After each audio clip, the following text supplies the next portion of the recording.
Thank you very much, our really able panelists, the leadership dialogue session, right from the leading MROs, as well as from Aero Contractors MRO, on what we need to do. I think one message cuts across is that collaboration is really important, and the appetite is there. The question is, how do we make it really work? So now we shift from the components of the machines and what needs to be done at the level of operations to human capacity. So we shift to also look at the people who make those aircraft fly. Behind the safe flight is a human being whose name we might not even ever know, but we have a very critical role to play. But the one who we trust our lives with. So this section will be moderated by the AATO Secretary General, Ms. Margareth Kyarwenda. I called her to come on stage. And I invite my very able panelists for this session. Our first panelist, he shapes the next generation of African aviation professionals where training meets transformation. AATO Laeke, Tadesse, Ethiopian Aviation University. We have AATO Laeke, Tadesse. Welcome on stage. A round of applause for them.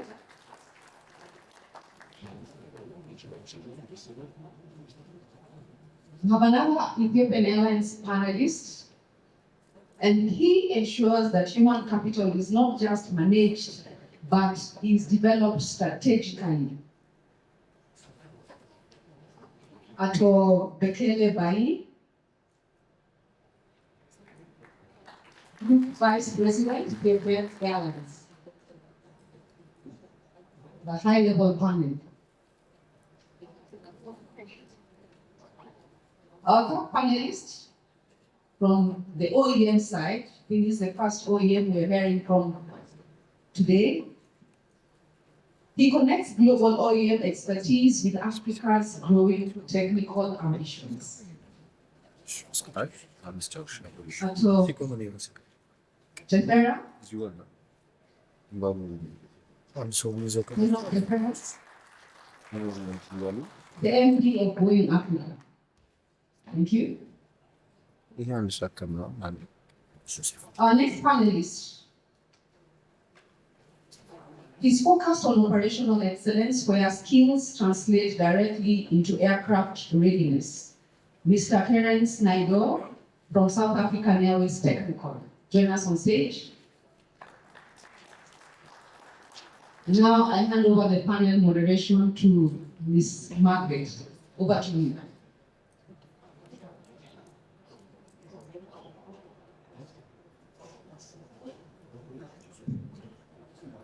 Thank you very much, Maureen. Good afternoon, ladies and gentlemen. Good afternoon. Are you tired already? Oh. No.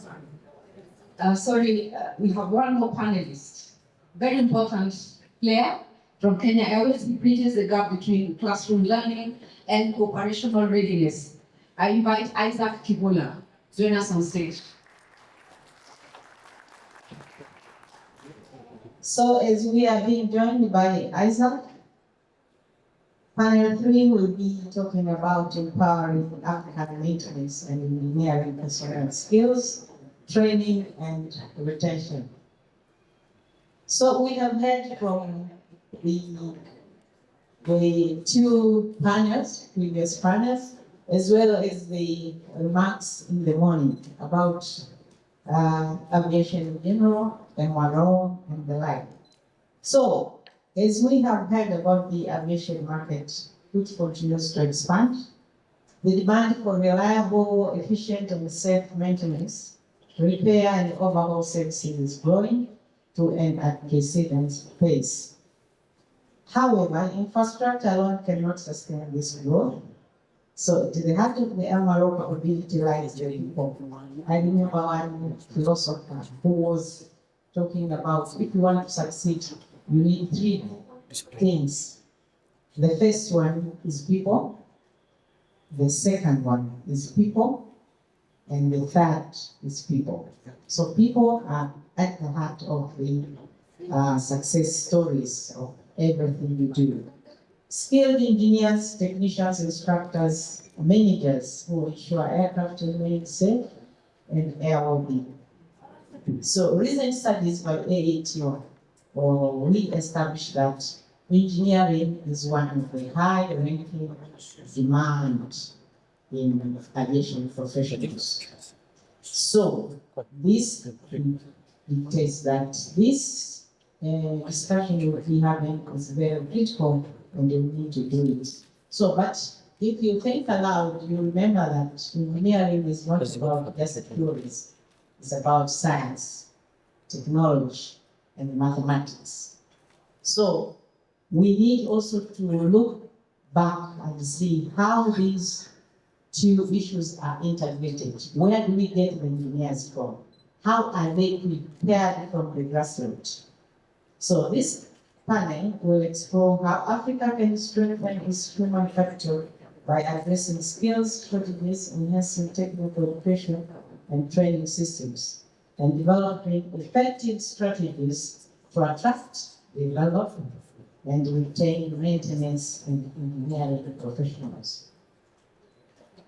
Bringing together perspectives from MRO organizations, human resource leaders, training institutions, aircraft manufacturers, today's discussion aims to identify practical solutions and collaboration approaches that will enable Africa to build a resilient, future-ready MRO workers. So I'm very happy to have these very speakers with me, and we will do a round of questions to address these critical issues. So I'll start with my brother, Mr. Laeke, President of the Ethiopian University, Aviation University. You have already heard from various speakers from an MRO perspectives. What are the critical skills gaps currently affecting maintenance operations? Thank you, Margareth.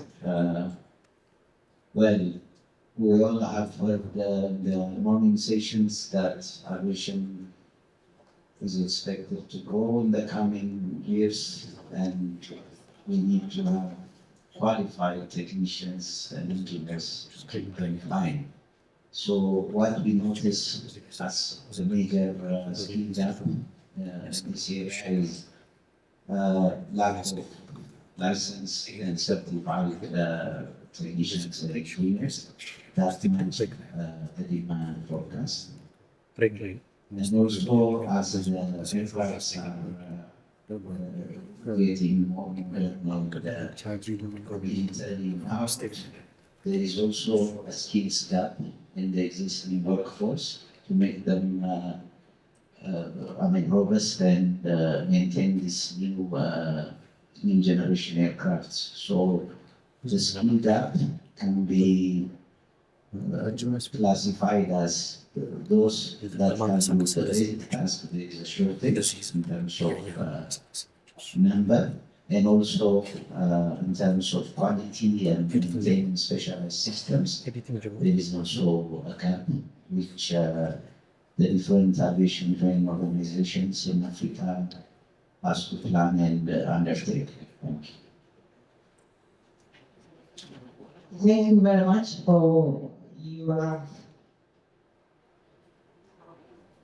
inputs, and I'll go over to you, Isaac.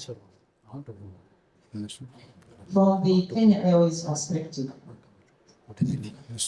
how are African MROs balancing immediate operational needs with long-term workforce development? Thank you. I think we are all aware that we need to make sure that the aircraft fly for the trade was not meant to build ground. This is a question of pressure. However, we need to be sure that the equipment that we are using satisfies is safe in terms of reliability. So this brings about a very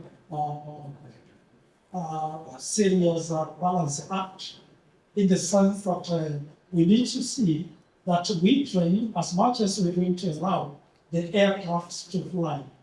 So this one is where it becomes a challenge.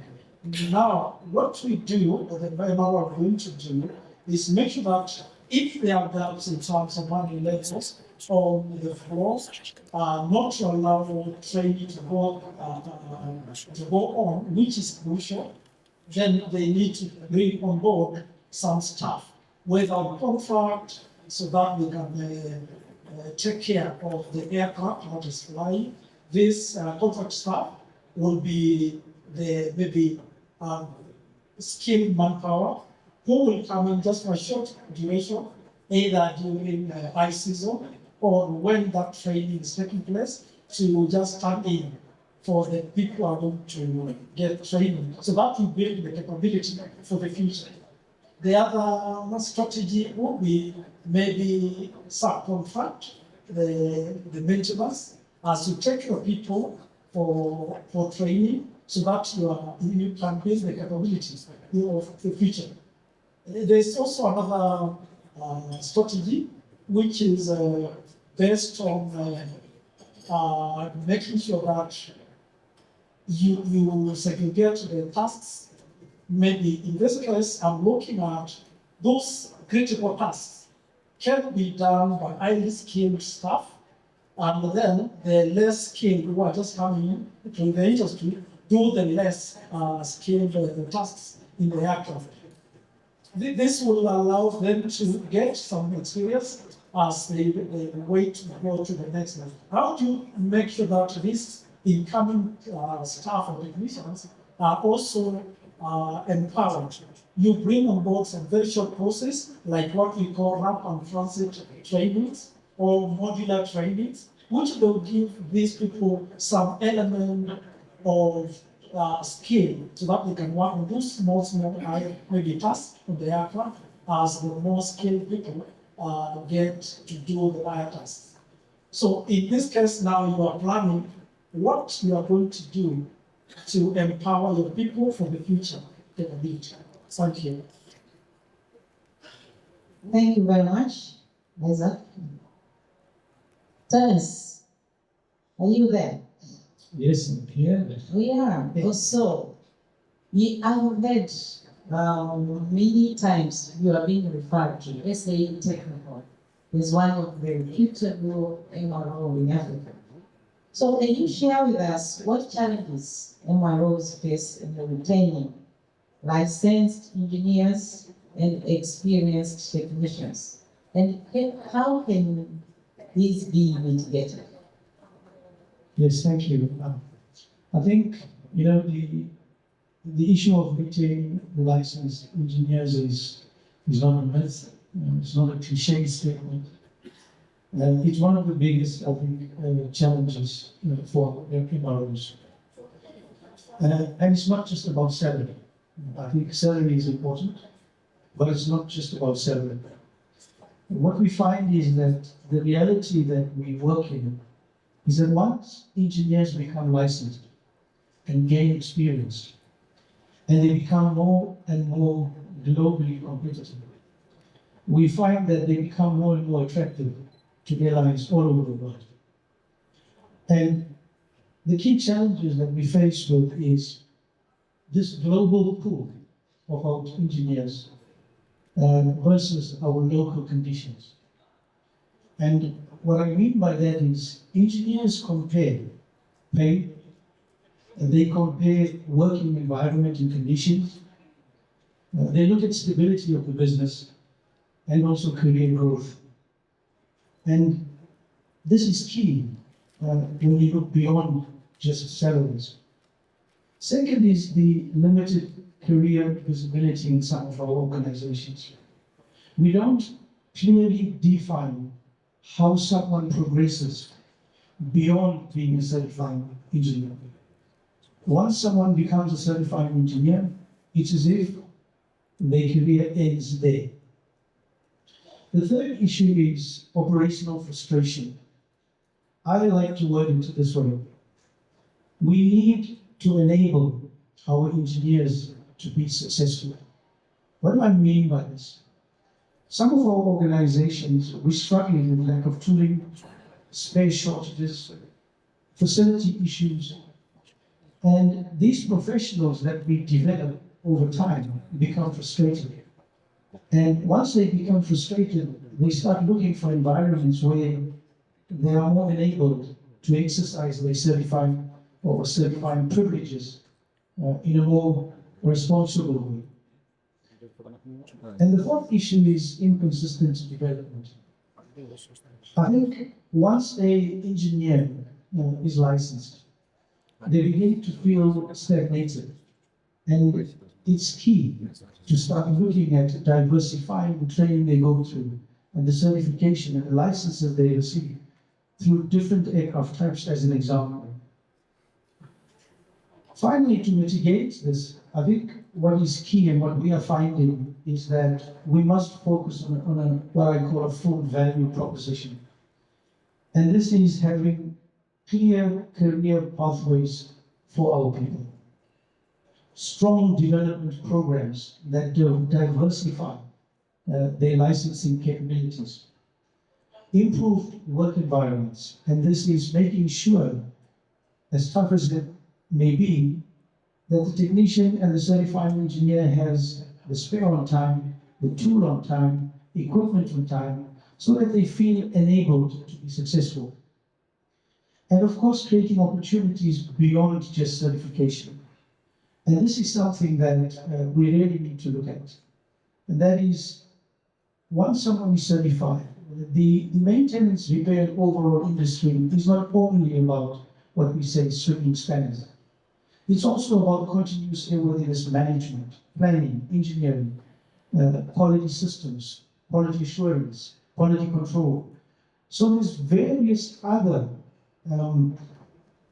parts that an engineer can follow, and creating development programs and being able to develop our people in those directions so that they have different avenues to go to, I think will also give them a little bit more confidence in the work area and in how they develop and grow as they go through their career. I'll say lastly that when we look at our people, we don't just lose people. From an operational point of view, I can say that we lose experience, we lose continuity if we don't do these things, but most of all, we lose capability. Thank you. Thank you very much. With books and comments. Mr. Bekele, if I may ask, if you don't mind, when you sit at the Ethiopian Airlines, by the way, I'm based at the Ethiopian Airlines. AATO is hosted by Ethiopian Airlines, so I sit there. I see many employees. If you don't mind, how many employees do you have for Ethiopian group?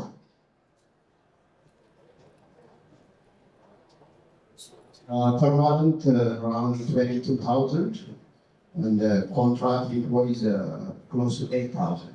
Have you heard that? And over 30,000 employees.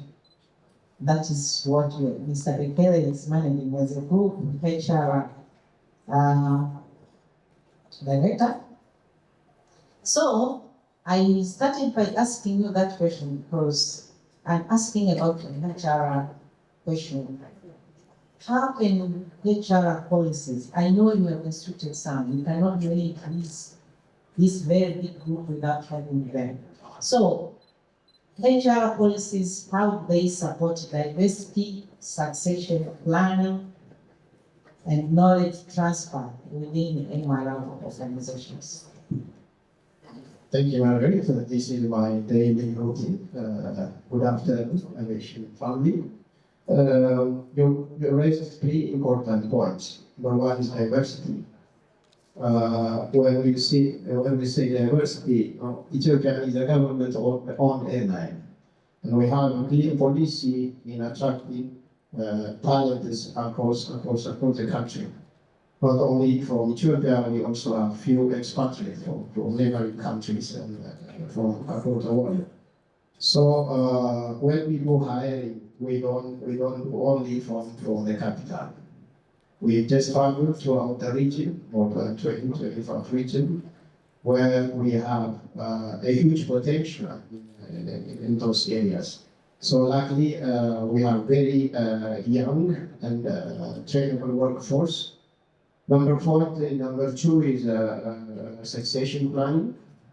Succession planning is also, for us, is like a matter of survival. This succession planning is linked with the performance management system as one KPI.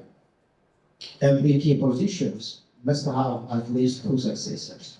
We need to coach, we need to train, and make ready those successors in key position. The third point to mention is knowledge transfer. For the knowledge transfer, we are using the well-structured coaching program. On the coaching program, most junior employees are paired or tagged with senior employees, where they have clear activities to perform. We call it practical logbook. On the practical logbook, all activities are mentioned to make them equipped with the necessary skill. Not only the activities, the duration where they are going to complete those practical activities also stated. At the end, they will sign both the coach and the coachee, between the employee, will sign upon successful completion of this coaching program. Unless they successfully complete this coaching program, the employee will not get promoted to the next position or the next level. So this cycle is very well structured. We have a clear policy for this, and for sure this helps us a lot in transferring the knowledge from seniors to the juniors. Thank you.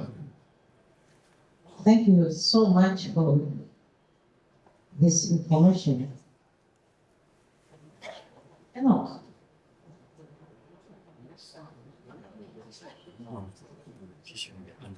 Yes, Margaret. How are you? How are you? Good. So, from what I know, you are one of the biggest ONEs in the world. Is that correct? Yes, I'm one of the biggest OEMs. OEMs, yeah. So, Boeing, from the Boeing perspective, how can aircraft manufacturers support Africa in building type-specific maintenance skills?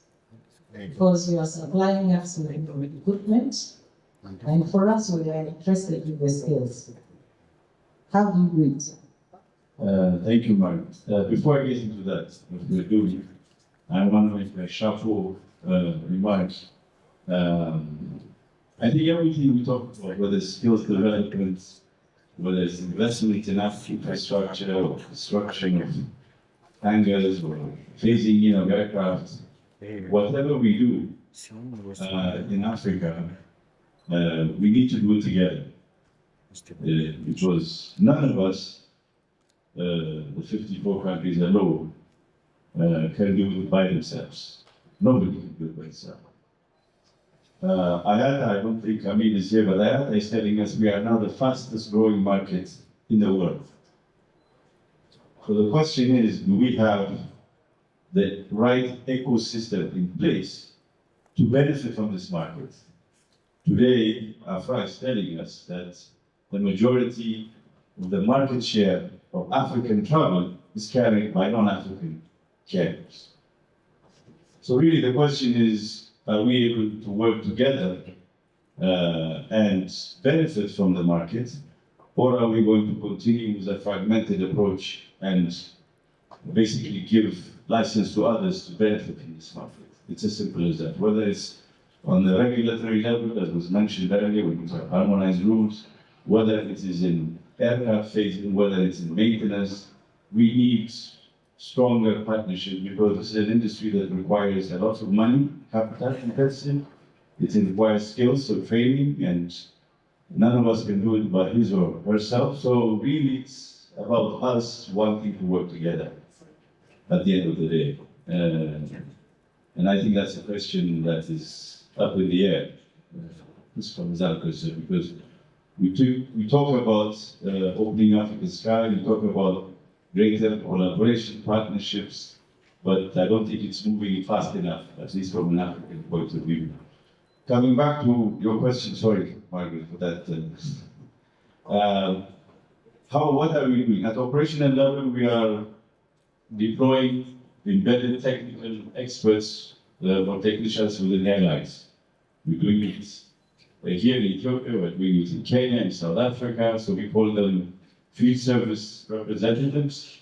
They are there to basically support the maintenance needs within the airlines. They do so by supporting whether it's aircraft entry to service, mentoring engineers on troubleshooting and liability management, or interpret maintenance manuals and service bulletins and so forth. So we do actual support, operational support, having our Boeing technical field service reps within these airlines across the continent.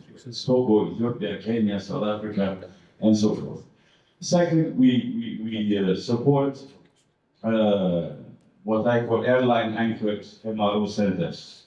And the one in Addis with the Ethiopian MRO center, I think, is a good example where we support in the expansion of their maintenance capability. We support in enabling specialization and in reducing overseas dependence. So this is a very important aspect for airline-anchored maintenance centers. Third, we provide support through my colleagues who are in the back, the Boeing Global Services team.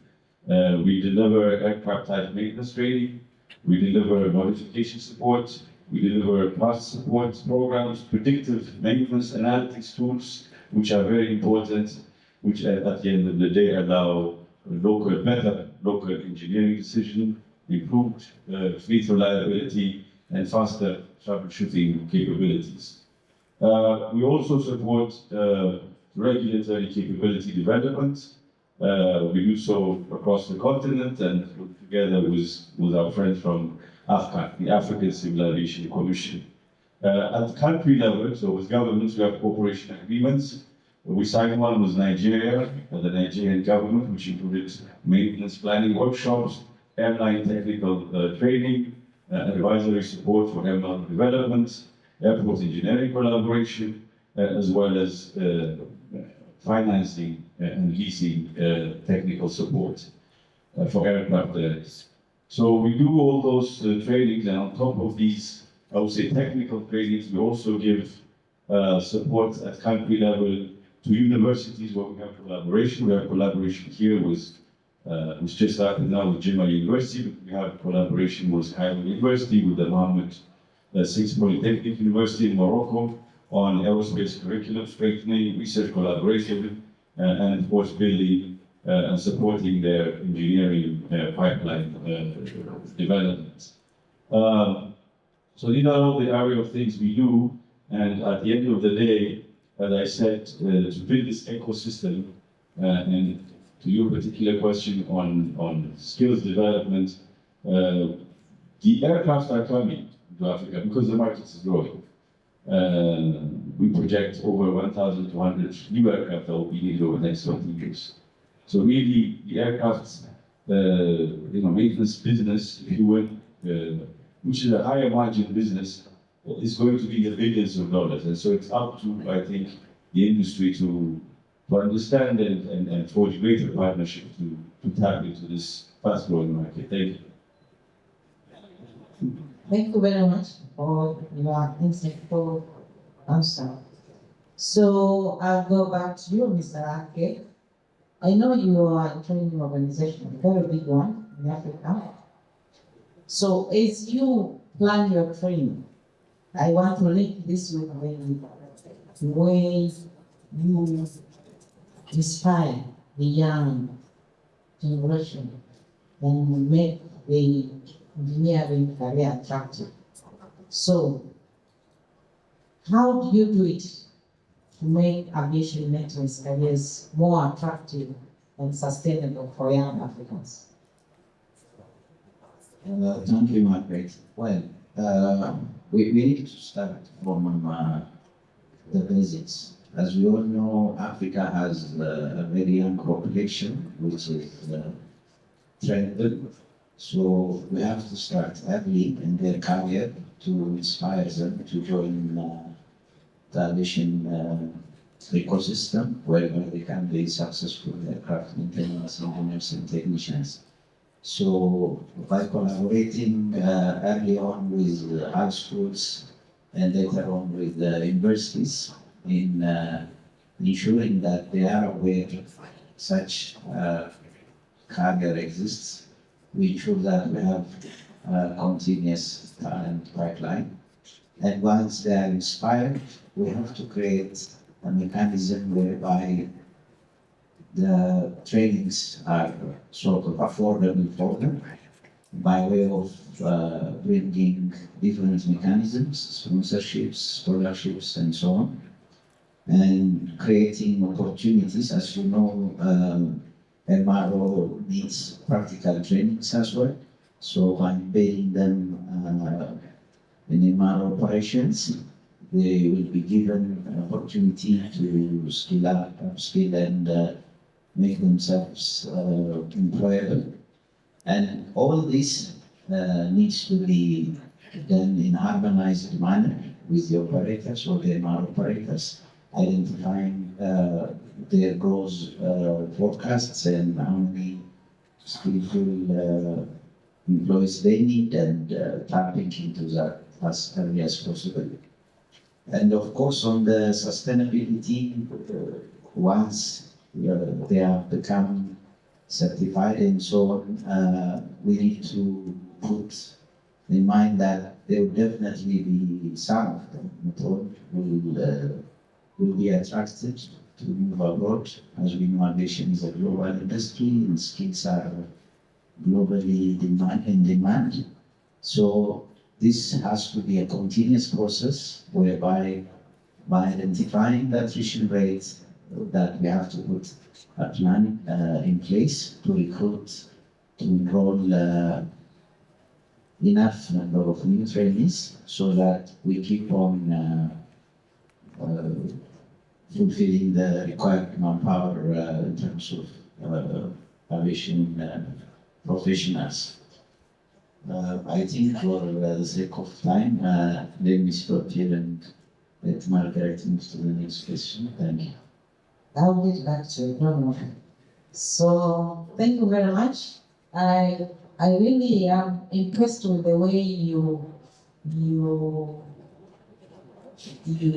inspire and attract the new generation to the industry.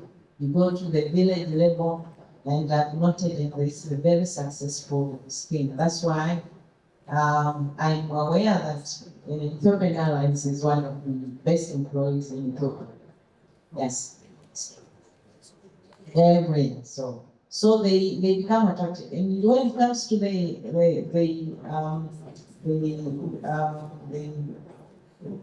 when they report, you'll find that place like this a national stadium full of young people coming and interested to join. So I'm very impressed, and thank you for your sharing with us in the way you inspire and attract the young generation to the industry. So Isaac, coming back to you in terms of the training and certification. Engineering is one of the careers that you need to train, get certified, and then that's how your career progresses. So tell us how you do it at KQ. How do you align training, certification, career progression, and improve retention of the maintenance personnel? Thank you. Let me start by looking at the training that we offer at the Kenya Airways. We at Kenya Airways we do what we call type rating courses for the fleet that we are holding, and which they are approved and organized to train. In that sense, we want to have a team who are organized worldwide. So what we do, we align the trainings to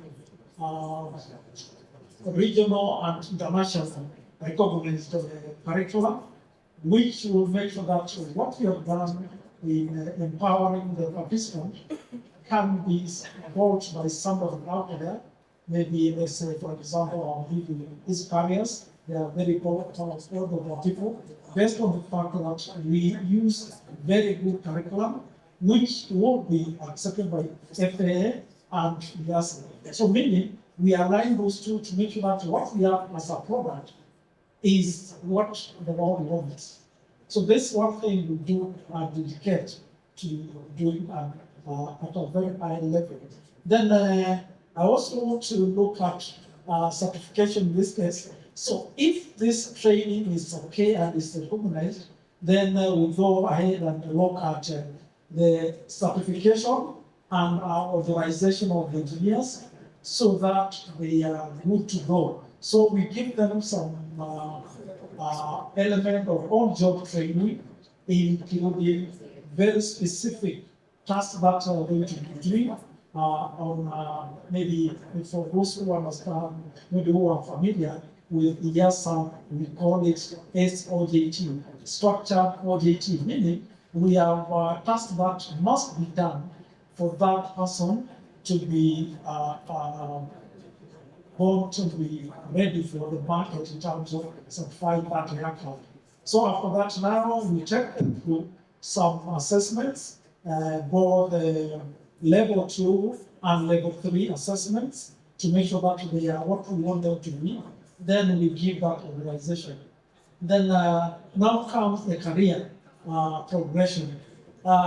When you get this approved engineer, you need to map what they need to be doing and what they are going to be in the next few years.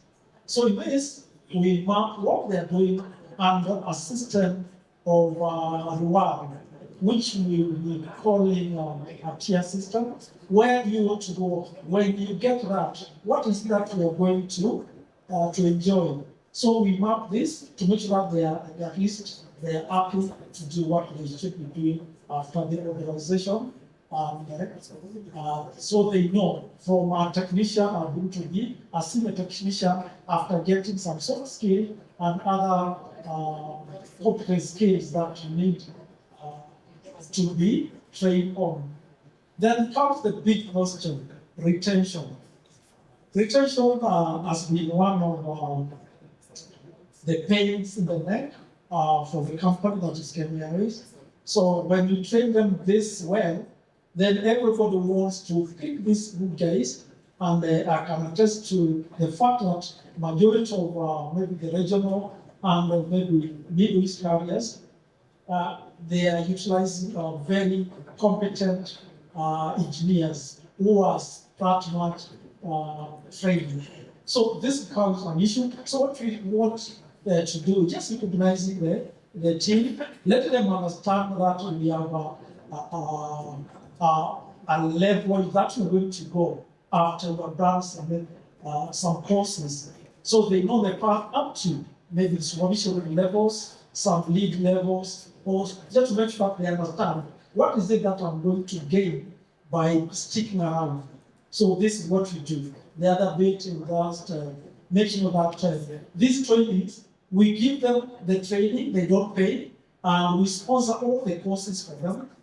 The only bit we check there is maybe bonding, that is training bonds, for maybe 2, 3, or 4 years, depending on the cost of the training, so that they can stick around, and then give them maybe recognition for what they are going to do. The other bit which we do is making sure that we give them some bonus, competence bonuses. These people we say are top talent, there are some bonuses that we mark to make sure that at least they are going to see their value being recognized. So this is the strategy that we use at AATO for retention, which is now aligning the training, the curriculum, the certification, those maybe career progressions and retention. Thank you. Thank you very much. And finally, a very quick question to you, Isaac. You talked about the curricula you use linking to the regional and international standards. If I may ask, are the current curricula adequately aligning with the operational realities of the African MROs? Yes, we have some very good curriculum that we have aligned to the national standards. However, they may not meet all our operational requirements based on the fact we have new technologies coming through. You can imagine if you have been operating a B737 Classic, and now you are faced with another fleet type, like the Dreamliner, which is coming up with a composite material as opposed to metallic, then it means you have to plan upfront how we are going to mitigate this new technology coming into your fleet. So that there's a gap there. The other gap that I can talk about is technology. Technology, this case I'm looking at traditional ways of training, but classroom-based trainings, as opposed to the new technology. You can imagine mixed reality, where you're going to bring the equipment kind of in the classroom, like what we call HoloLens, which is part of the mixed reality. You want to have this participant see what the components are and what you need to understand. So you bring that technology, bring to the gap between what is written and what is unspoken in terms of the skill of the person who is taking through. So those are some of the technology, maybe challenges that will be coming in terms of gaps when we are training in alignment with what we have in the curriculum. Maybe the last bit that I can talk about is the essence of very specialized courses, which may not be part of the basic training, like maybe horoscope, maybe composite repairs, which need to be looked into, which sometimes may be missing the original curriculum. Thank you. Thank you very much. Terrance, please, I'm coming to you now. Can you share with us what role does continuous professional development play in keeping skills relevant to modern aircraft and the technologies? So I think we at SAA Technical, we realized that the continent that we are in is no more characterized by classic equipment. Of course, we are not continuously updated. What we see starts happening is competence starts to decline. And this is not only unique to non-certified staff, but also certified staff. So continuous development plays, I have three critical roles, summarizing into. First, it ensures technical relevance. We know that engineers must remain current on aircraft systems, OEM updates, and of course, evolving maintenance practices. And this is very important for the performance of maintenance ultimately, and bridging the gap between the classroom and the performance of maintenance. Second, it strengthens decision-making in troubleshooting. I think troubleshooting is one of those things that you can't buy over the shelf. It takes time to develop. Experience is necessary, and all the classroom training does not bridge the gap between an engineer that is able to troubleshoot and an engineer that's not. So engineers must constantly be developed to refine how they interpret and diagnose faults on an aircraft. And of course, apply technical judgment, which is key in troubleshooting. The third is it supports career prevention and retention, a subject that we have been talking about now. I think people stay where they are growing, and development creates this motivation, showing an investment by the organization into our people and a commitment into what they know and how effective they can become.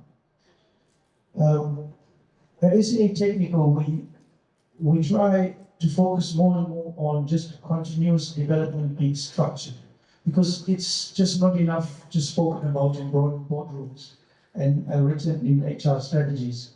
It has to be structured and deliberate. Things like recurrent training, time progression that I spoke about earlier on, leadership development, and diversifying and creating development to diversify skills and competencies, and also digital systems training. This becomes very, very important in our area. So I'm saying that we need to move to a model where development is planned, and it's not something that there's suddenly a shortage or there's suddenly a skills gap, which we can see in our maintenance environment, and now we are all running around to fill that gap. We need to plan, we need to measure, we need to understand what is it so that we can provide the right curriculum, the curriculum that bridges the gap between the classroom and the actual performance of maintenance. Because in aviation, we know that competence is not static. For competence to continuously improve, we must continuously invest, we must continuously build, and we must continuously develop our people. Thank you. Thank you very much. Mr. Bekele, you are privileged that in Ethiopia you have a training institution, a very reputable training institution, and a very reputable MRO. So for you, the linkage is not the difference. But now you can share with us how can collaboration between MROs and the training institution be strengthened to ensure job-ready graduates by giving us your sharing what you are doing. Thank you again, Margareth. Yes, as you have said, Laeke and the Aviation University and the Ethiopian Moderator here. On top of that, we are also closely working with all universities across the country. We have clear MOUs with them, so that we have the chance to attract high potential workforce. So after attracting through following deep screening process, we enroll them in the Aviation University. In Aviation University, of course, they learn theoretical part of the courses. On top of that, we also give them on the job training at home or even in other areas. So we attract different students or workforce in different specialties. We have so many basic intakes. And as I say, this linkage between university, Ethiopian and Ethiopian University is very tight and strong. Thank you. So when we are still there, can you now tell us the lessons that we can be learned from successful human capital development models, like the ones you have developed at AATO? Yeah, the lesson may be attracting high talented workforce and having this self-sufficient aviation academy, and also proper coaching program. And also we have these structured proportional ladders where the employees can grow throughout their career, and of course, create a conducive working environment, and regularly review these salary and compensation packages. These are something that I can share as a lesson. Attract high potential workforce, give them self-sufficient aviation training and proper coaching program, and create working conducive working environment, and regularly review the salary or compensation package. Thank you very much. We have had a very insightful discussion on training in the MROs. I think we have captured the key issues we were supposed to capture. MROs, how we can attract, how we can inspire the new generation into the industry, how we can integrate the theoretical parts with the practicals using the MROs we have in place. And we have also had very insightful inputs from Boeing on general issues, how they are supporting the MROs and what can be done differently and better to make sure that the industry is well served. So, do we have time for some inputs? Questions, comments?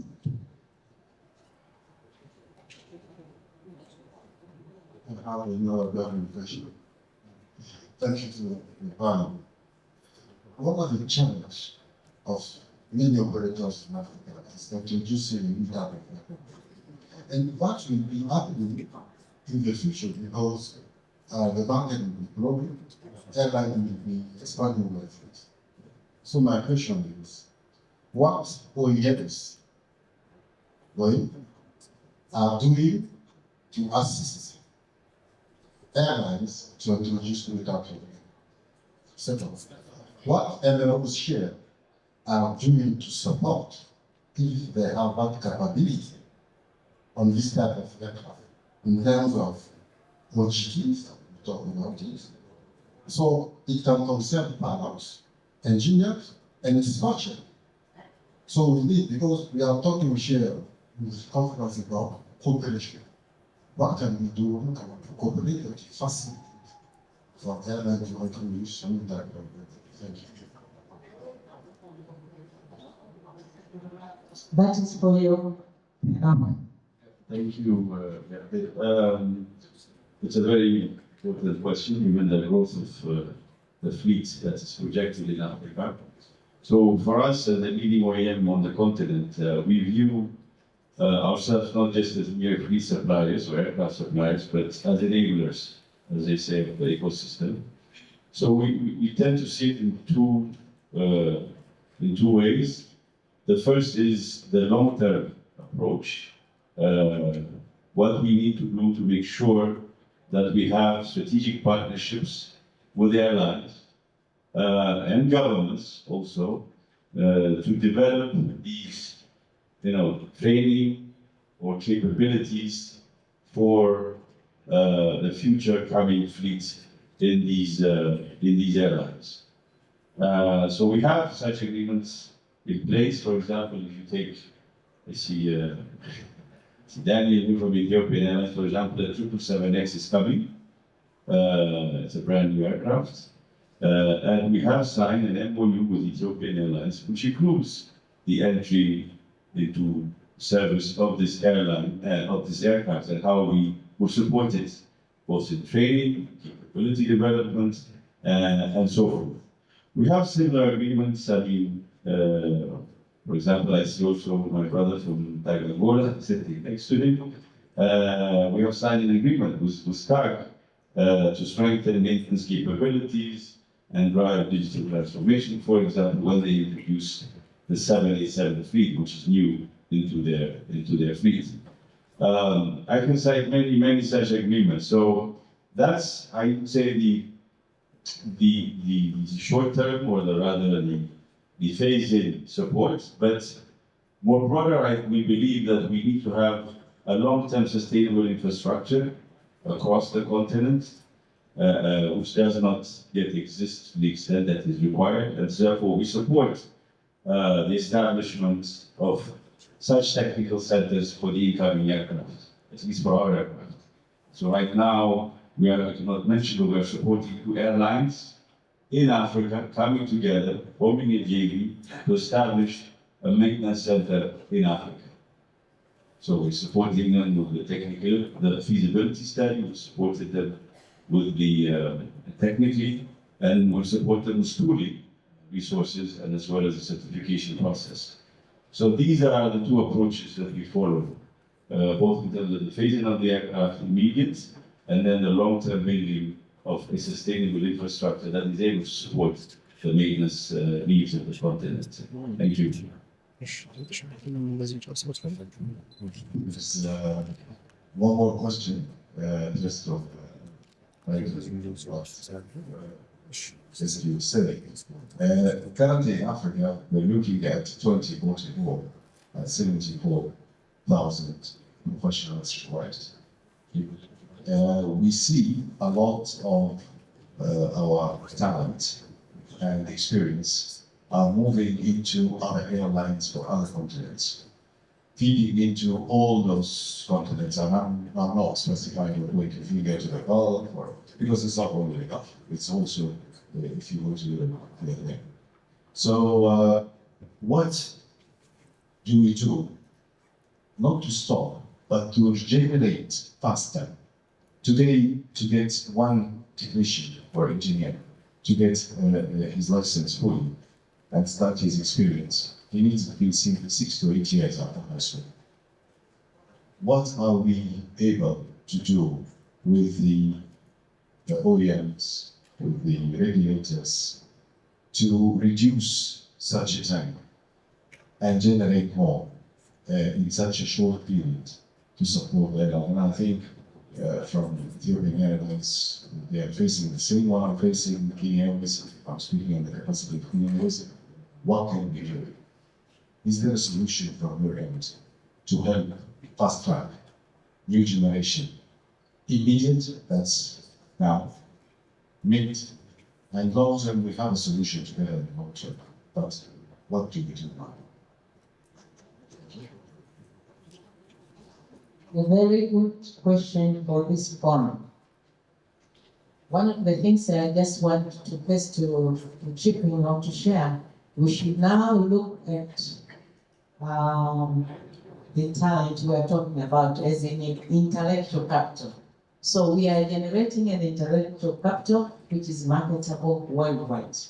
How do you limit it? How do you censor it? Now, this is now the challenge. You can share openly. There's no one size fits all solution. Okay. Yeah, thank you. That's a very good question. Simply because, as we know, to produce a real competent maintenance engineer, you cannot do that overnight and bake them off the oven and have them turn aircraft around.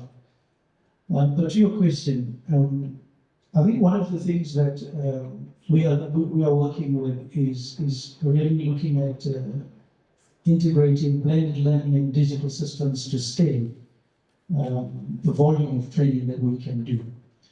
A lot of us still do typical classroom-based training, and of course this consumes a lot of time. It doesn't allow you to scale the numbers when you look at least theoretical elements of the learning. So one of the things we are doing is we're looking at ways to collaborate with the OEMs who have such solutions, to be able to implement these solutions for at least classroom type training. But of course, we are aware that if you want to produce a technician of quality, you need to have them touch the aircraft, to work on the aircraft.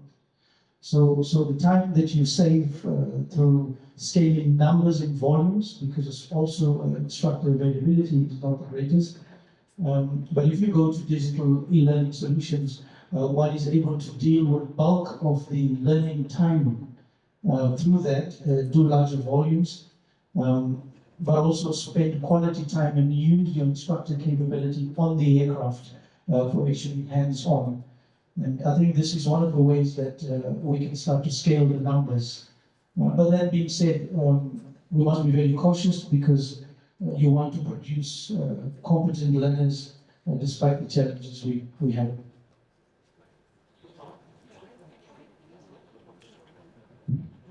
To my first George question, I think it's a fundamental question. That's why I'm taking you through at this late time and everybody between you and the lunch. It's a very, very important question. How do you scale, basically, is the question? And with speed, without compromising quality, as you said. There are solutions, as my friend mentioned, in terms of the e-learning solution. You have available actually the Boeing company to many airlines, including Ethiopia. But more importantly, on a broader on a broader continental level, here is a field, aviation, which has the potential to avail, as you said, direct jobs close to 80,000 over the next 20 years additional. But it could be much more because this is a continent that will add another 1 billion people over the next, couple of decades. And this is a young continent that can actually export its skills and derive revenue. And so you need to think of it at that level across many stakeholders, OEMs, governments, airlines, and training institutions, because this is an area where you can create a lot of jobs and a lot of wealth for this continent. So the policies have to be right. And then I come back again, the collaboration has to be there, because nobody can do it by his or herself. You need cross or intra-Africa collaboration at scale. So those are the critical elements. We at our level can do what we can in terms of supporting STEM training for high school kids with Kenya, with Nigeria, with Ethiopia, with university partnerships, Morocco, Ethiopia, and in Egypt. But we also do airline training support and e-solutions to facilitate, as he said, fast learning processes without actually compromising the operation, having an English on the operation. But the scale that is required needs for us to think bigger on the continental level and collaborate across the different stakeholders. Thank you.